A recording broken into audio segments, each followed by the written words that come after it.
तो आज मैं आपको एक अनोखी रहस्यमय कहानी सुनाऊंगा। अगर आप चैनल पर नए हैं तो अभी सब्सक्राइब कर ले तथा कहानी पूरा देखें। अंत में एक अनोखा रहस्य छुपा है। धन्यवाद। तो सुनिए। बहुत पुरानी बात है। एक घने जंगल के किनारे सोहन नाम का एक डाकू रहता था। सोहन का हृदय बहुत कठोर था, लेकिन उसके जीवन का एक अजीब नियम था। वह लूटपाट तो करता था, लेकिन हर दिन सूर्यास्त के समय जंगल में बने एक अति प्राचीन और उपेक्षित शिव मंदिर के चबूतरे की झाड़ू जरूर लगाता था। वह शिव को नहीं मानता था, बस उसे वह स्थान शांत लगता था और वह कहता था कि भले ही मैं बुरा हूँ, पर यह जगह साफ रहनी चाहिए। एक दिन उस राज्य के राजा भेष बदलकर उस जंगल से गुजर रहे थे।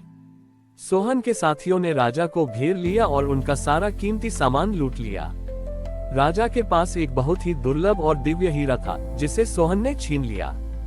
उस हीरे को हाथ में लेते ही सोहन के मन में अजीब सी बेचैनी होने लगी। वह रात को सो नहीं पाया। उसे बार बार उस मंदिर की याद आने लगी। आधी रात को सोहन उस पुराने मंदिर पहुंचा। वहां एक वृद्ध साधु बैठे थे, जिनके शरीर पर भस्म लगी थी। सोहन ने अहंकार में पूछा, बाबा, मैंने आज तक बहुत धन लूटा, पर इस पत्थर हीरे को पाकर मेरा मन अशांत क्यों है? साधु ने मुस्कुराकर कहा, बेटा, जब तक तूने मिट्टी लूटी तब तक तू सो पाया। आज तूने किसी की आस्था लूट ली है। वह हीरा उस राजा के पूर्वजों का पुण्य था। सोहन ने चिढ़कर कहा, मैं पुण्य पाप नहीं जानता। ये हीरा मैं इस मंदिर के इस पत्थर शिवलिंग पर रख दूंगा, क्या तब मुझे शांति मिलेगी? साधु बोले, शिव को रत्नों की आवश्यकता नहीं है सोहन। यदि अर्पित करना है तो वह अशांति अर्पित कर जो तेरे भीतर है। सोहन ने गुस्से में हीरा शिवलिंग पर रख दिया। जैसे ही हीरा पत्थर से छुआ, मंदिर में एक तेज गूंज हुई, शून्य शून्य। अचानक वह दिव्य हीरा एक साधारण कोयले के टुकड़े में बदल गया।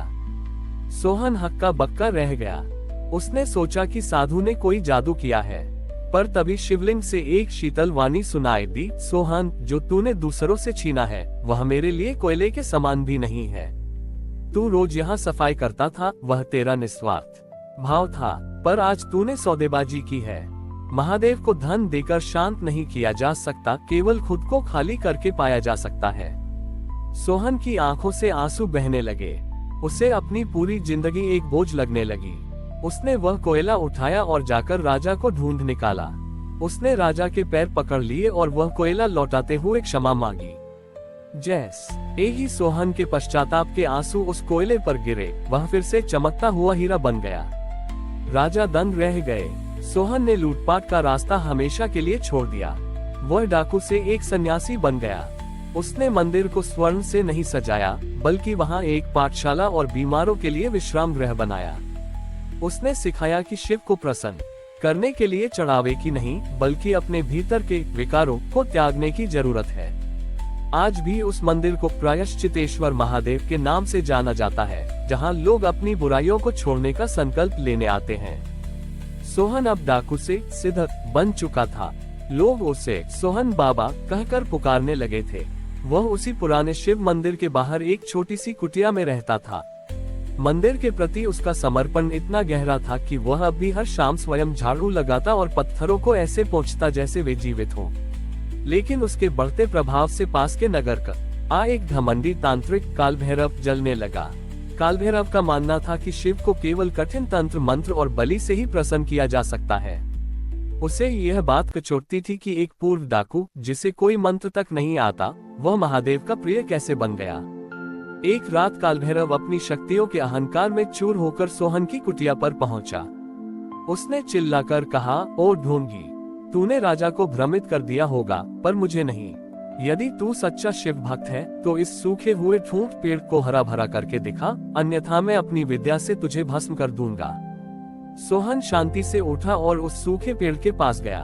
उसने कोई मंत्र नहीं पढ़ा, बस उसने शिवलिंग पर चढ़ाया हुआ थोड़ा सा जल उस पेड़ की जड़ों में डाल दिया और भावुक होकर बोला, प्रभु, इस वृक्ष ने वर्षों तक यात्रियों को छाया दी है, अब ये प्यासा है। यदि मेरा पश्चाताप सच्चा है तो इससे जीवन दान दे। देखते ही देखते उस सूखे ठूंठ से कोंपले फूटने लगी और वह वृक्ष चमेली के सुगंधित फूलों से लद गया। कालभैरव ये देखकर क्रोध से अंधा हो गया। उसने अपनी तंत्र विद्या से एक भयानक अग्निपुंज पैदा किया और उसे सोहन की ओर फेंक दिया। लेकिन जैसे ही वह अग्नि सोहन के पास पहुंची, वह शीतल मलय समीर ठंडी हवा में बदल गई और सोहन के गले में फूलों की माला बनकर गिर पड़ी। तभी आकाशवाणी हुई, काल भैरव, ज्ञान और शक्ति जब अहंकार बन जाते हैं तो वे विष के समान होते हैं। सोहन ने अपने अहंकार को जलाकर भस्म बना लिया है, इसलिए अब उस पर किसी अग्नि का प्रभाव नहीं होगा। कालभैरव की सारी शक्तियां उसी क्षण लुप्त हो गईं। वह भूमि पर गिर पड़ा और उसका शरीर थर-थर कांपने लगा। सोहन ने कालभैरव को सहारा देकर उठाया और कहा, भाई महादेव, शक्ति में नहीं शरण में मिलते हैं। तुमने विद्या सीखी पर विनय नहीं सीखी। कालभैरव का अहंकार टूट गया और उसने अपनी तंत्र की किताबें उसी मंदिर के सामने अग्नि को समर्पित कर दी। उसने सोहन से निवेदन किया कि वह उसे शिव की असली भक्ति सिखाए। अब वह मंदिर एक अनोखा स्थान बन गया था, जहां एक पूर्व डाकू और एक पूर्व तांत्रिक मिलकर प्रेम और सेवा का संदेश देते थे। सोहन ने उस मंदिर के चारों ओर एक विशाल बगीचा लगाया, जहां हर फूल की खुशबू लोगों के मन से क्रोध और ईर्ष्या को मिटा देती थी। सोहन ने अंत में यही संदेश दिया कि महादेव तक पहुंचने का मार्ग मस्तिष्क से नहीं बल्कि हृदय से होकर गुजरता है। हमारी और भी आध्यात्मिक एवं अनोखी कहानियां देखने के लिए हमारे चैनल पर जाएं तथा धार्मिक एवं पौराणिक अनोखी कहानियां हमारे चैनल पर है। कृपया जाके देखें तथा हमारे चैनल को सब्सक्राइब करके रखें और वीडियो लाइक जरूर करें। धन्यवाद।